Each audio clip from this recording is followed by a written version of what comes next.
इतिहासामध्ये 3 वेळा तुमच्यावर बंदी का घातली याचं उत्तर आधी या देशातल्या जनतेला द्या आणि मगच राष्ट्रभक्तीच्या वाता करा। या देशामध्ये आरएसएस असेल, भाजप असेल, यांना उघड अंगावर घेण्याचा, यांना जाब विचारण्याचा प्रश्न फक्त या देशातील फुले शाहू आंबेडकर वाद्यांमध्ये आहे। ही ताकद आपल्या सर्वांमध्ये, आपल्या महापुरुषांच्या विचारांची आहे। ती ताकद या देशामध्ये कोणामध्ये नाही आणि म्हणूनच हे आरएसएस वाले, हे हाफचट्टी वाले या देशातील फुले शाहू आंबेडकर वाद्यांना घाबरतात। ही ताकद आपल्याला ठेवायची आहे, हा जाब आपल्याला विचारायचा आहे आणि अशा देशविघातक, देशविरोधी संघटनेला जाब विचारण्यासाठी मोठ्या संख्येने तुम्ही इथे उपस्थित झालात। तुमच्या कामाला, तुमच्या उपस्थितीला मी सलाम देतो, माझ्या वाणीला विराम देतो आणि यानंतर आपले नेते सिद्धार्थ मोकळे आपल्याला सहकार्य करायचं आहे। सुजात दादा इथे आलेले आहेत, खाली बसा। डॉक्टर बाबासाहेब आंबेडकरांचा, डॉक्टर बाबासाहेब आंबेडकरांचा संविधान जिंदाबाद, आरएसएस मुर्दाबाद। नागपूरच्या रेशीम बाग मध्ये हाफचड्डी वाल्यांना आवाज गेला पाहिजे, आंबेडकर वाद्यांचा आवाज एवढा जोरदार पाहिजे, संविधान जिंदाबाद। आजच्या या ऐतिहासिक औरंगाबाद शहरातील जन आक्रोश मोर्चामध्ये आलेल्या सर्व फुले शाहू आंबेडकर वाद्यांना माझा क्रांतिकारी जय भीम। देशाच्या इतिहासामध्ये ज्यांची नोंद पळपुटे अशी म्हणून राहिलेली आहे आणि 100 वर्ष जे हाफचड्डीवर फिरले ते आरएसएस वाद्यांना जाब विचारण्यासाठी आज आपण या ठिकाणी आलो होतो। सर्व माझ्या क्रांतिकारी भावांना आणि बहिणींना माझा मानाचा जय भीम।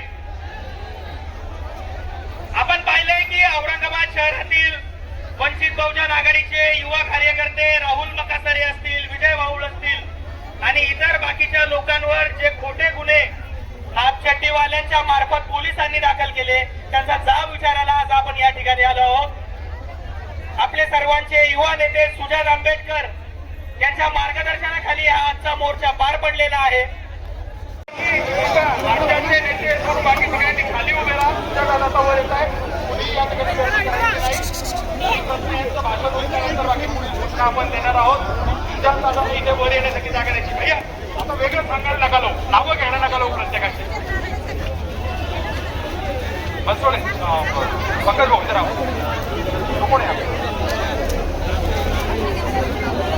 इतर लोक खाली।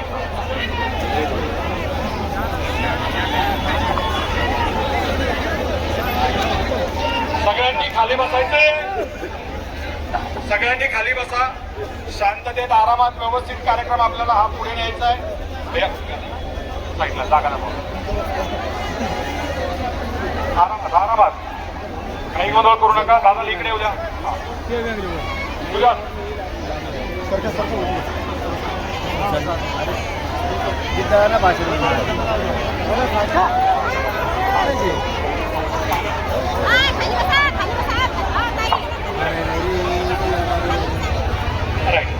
सगळ्यांनी आता इथले शांततेत खाली बसून घ्या। जीतरत्न पत्रित हे आपलं भाषण पूर्ण करतील, त्यानंतर राहिलेल्या नेत्यांची भाषणं होतील। 3 गिफ्ट द्यायच्यात म्हणून आघाडीचा मोर्चा चालू आहे आणि आपल्या सर्वांना मी एवढंच विनंती करतो की जो मोर्चा चालू आहे तो आपण सर्वांनी कव्हर करा। शांतता। आपण 3च मागण्या प्रामुख्याने केलेले तेच निवेदन देणार आहेत का? निवेदन कोणताही नाही देणार आहे, आरएसएसला निवेदन कोणताही नाही देणार आहे। आम्ही आरएसएसला भेट देतो, ते म्हणजे संविधान, भारताचा झेंडा आणि महाराष्ट्र रजिस्ट्रेशन ऍक्ट।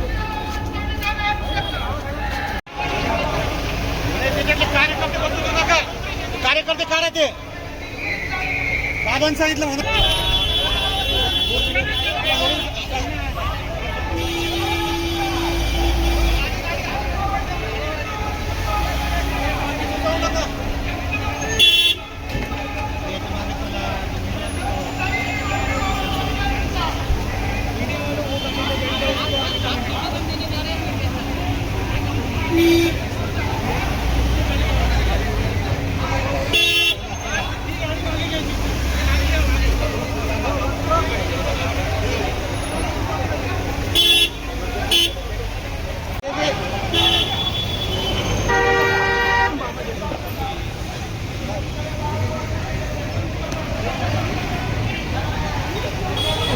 पाठवली स्वीकारायचे आमच्या वतीने स्वीकारणं मान्य केलेलं आहे.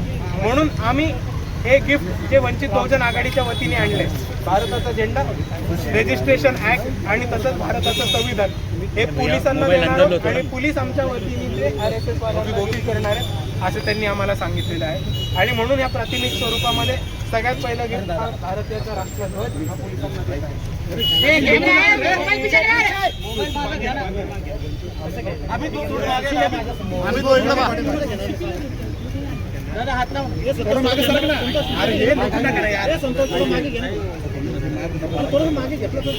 निवेदन देने में आप लोगों के दिमाग में ये क्यों घुसा है कि हम लोग RSS को निवेदन देने आए हैं, मुझे अब तक नहीं समझा। और RSS को निवेदन देके क्या होने वाला है ये भी मुझे नहीं समझा। मैं आपको बार बार बता चुका हूँ और मैं ये दोहरा के थक चुका हूँ। मैं मीडिया वालों से यही विनती करता हूँ कि आप बराबर कवरेज और रिपोर्टेज दें। मैं इतना ही कहना चाहता हूँ कि RSS को हम 3 चीज़ें देने आए थे। सबसे पहली चीज़ जो थी वो है भारत का फ्लैग, हमारा तिरंगा। दूसरी चीज़ जो थी वो है भारत का संविधान, कॉन्स्टिट्यूशन ऑफ इंडिया। और तीसरी चीज़ जो थी वो महाराष्ट्र गवर्नमेंट का पब्लिक रजिस्ट्रेशन एक्ट। हमने ये 3 चीज़ें उनको इसलिए दी कि RSS ऐसी संगठन है जो 15 अगस्त नहीं मनाती, राष्ट्रीय ध्वज नहीं लहराते, और इसीलिए हमने उनको राष्ट्रीय ध्वज ये गिफ्ट किया है। RSS रजिस्टर्ड नहीं है तो वो अपने आप को रजिस्टर करे, इसलिए जिस एक्ट के मुताबिक वो अपने वो रजिस्टर कर सके उस एक्ट की कॉपी उनको गिफ्ट की है। और उसी मुताबिक ये देश संविधान पे चलता है और ये देश संविधान पे ही चलेगा, ये बताने के लिए उनको भारत के संविधान की कॉपी चाहिए। आप यहीं से आप यहाँ पर आए हो, आप कम में भी दे सकते, इतना बड़ा ऑफर करने की जरूरत क्या थी इतनी बड़ी ये लेकर? ये सुविधा ही देना था, ये देना था, तो इतना ही। भाई देखो, उनके घर में शादी नहीं है कि मैं पर्सनल तोहफा लेके गया था। ये एक पॉलिटिकल प्रोटेस्ट है और ये पॉलिटिकल प्रोटेस्ट उसी तरह से दिया जाएगा। मगर बाबर मुड़े जो कहते हैं कि जो हमको विरोध कर रहे हैं, जो संघों को विरोध करते हैं, वही सच्चे देशद्रोही है। देखिए, मैं वापस दोहराता हूँ, जो ऑर्गेनाइजेशन रजिस्टर्ड नहीं है, जो ऑर्गेनाइजेशन इलीगल चंदा इकट्ठा करती है और उसकी कोई भी अकाउंटेबिलिटी या टैक्स सरकार को नहीं देती है, और जो ऑर्गेनाइजेशन इलीगल वेपन्स रखती है, उनका डेफिनेशन आता है दहशतवादी का। जो लोग बाबा साहब का तस्वीर लेके चलते हैं, जो लोग संविधान मान के चलते हैं, जो लोग एक हाथ में संविधान और दूसरे हाथ में भारत का तिरंगा लेके चलते हैं, वो कैसे दहशतवादी हुए? ये मेरा सीधा सीधा बावनचे हुए साहब को सवाल है। वंचित हमारा आंदोलन आज यहाँ पूरी तरह से यशस्वी और सक्सेसफुल हुआ है, और ये क्यों हुआ है ये भी आपको समझा है। हमने 3 चीज़ें RSS को देने की कोशिश की। पहली चीज़ है रजिस्ट्रेशन एक्ट, भारत का संविधान और तिरंगा। RSS का एक भी प्रतिनिधि हमारे गिफ्ट स्वीकार करने या हमारा तोहफा कबूल करने नहीं है। इसका एक ही मतलब है कि ये भारत का संविधान मानते नहीं है और ये भारत का राष्ट्र तिरंगा मानते नहीं है, भारत का राष्ट्र ध्वज मानते नहीं, क्योंकि इसमें हमारा अपमान सम्मान का कोई प्रश्न नहीं है। पर लेकिन ये पब्लिक प्रोटोकॉल है कि आपको अगर कोई संविधान गिफ्ट करता है, आपको अगर कोई तिरंगा गिफ्ट करता है, तो देश के प्रति इज्जत होने के नाते, देश के प्रति ऑनर होने के नाते और एक भारत का नागरिक होने के नाते ये आपका प्रोटोकॉल और आपका ये मॉरल रिस्पॉन्सिबिलिटी बनता है, ड्यूटी बनता है कि आप भारत का संविधान और राष्ट्रध्वज स्वीकार करें। पर जब उन्होंने इन 2 चीज़ों को स्वीकार करने से इनकार किया है, ये साफ साफ समझ में आता है कि ये इन 2 चीज़ों के खिलाफ है, और इसीलिए RSS आज सामने ना आके खुद ही एक्सपोज हो गए। ये एक चीज़ है। और दूसरी चीज़ हम ये समझना चाहते हैं कि इतना बड़ा जब जन समुदाय निकलता है RSS के खिलाफ, तो महाराष्ट्र में नहीं तो पूरे भारत में लोगों को विश्वास जाता है, एक ताकत मिलती है कि हाँ हम अकेले नहीं हैं, यहाँ पे पूरा जन समुदाय है जो RSS के खिलाफ लड़ना चाहता है, और वो लोग हमसे ज़रूर जुड़ेंगे। ये बच्चे को गुनाह जो हुआ है, इसके ऊपर आगे की क्या? ये बच्चे के ऊपर, राहुल मकासरे के ऊपर जो गुनाह दाखिल हुआ है, उसके हम वो पीछे लोग खारिज कर दो, ये हमारी सबसे पहले मांग है। वो अगर गुनाह खारिज नहीं होता है तो न्यायालयीन लड़ाई, कोर्ट की लड़ाई और उसी तरह से पॉलिटिकल और रास्ते की लड़ाई हम ज़रूर लड़ेंगे। आपका आंदोलन जारी रहेगा RSS के खिलाफ? हमारा आंदोलन 90s से चालू था और वो आगे जाके बिल्कुल जारी रहेगा। चलो, थैंक यू सर।